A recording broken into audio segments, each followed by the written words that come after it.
সন্ধ্যা দেখি বেলকনি থেকে, পশ্চিম দিগন্তে লুপ্ত হয় জড়সুখে, রক্তাভ ধূসর ক্যানভাসে অম্বর চূড়ে নিভৃত আলো, এক নিষ্ফল ভিবার রেখা।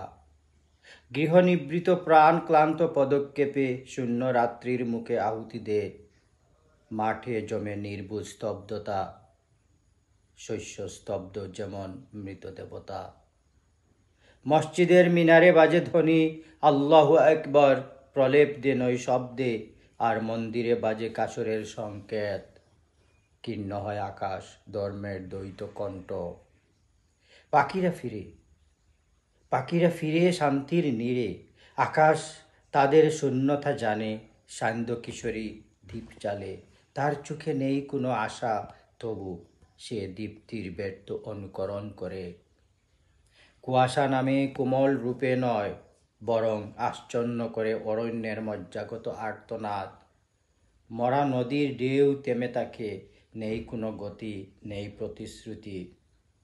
রাত্রি নামে এত অমুক বিধান, কোনো উপেক্ষার নয়, বরং এক কঠিন যন্ত্রণা। তপনের অনুপস্থিতি নয় কেবল, এক বিসরণ, এক তমসার চূড়ান্ত প্রলেপ। কবিতাটি পাঠ করেছি আমি আজিজ ইবনে গনি,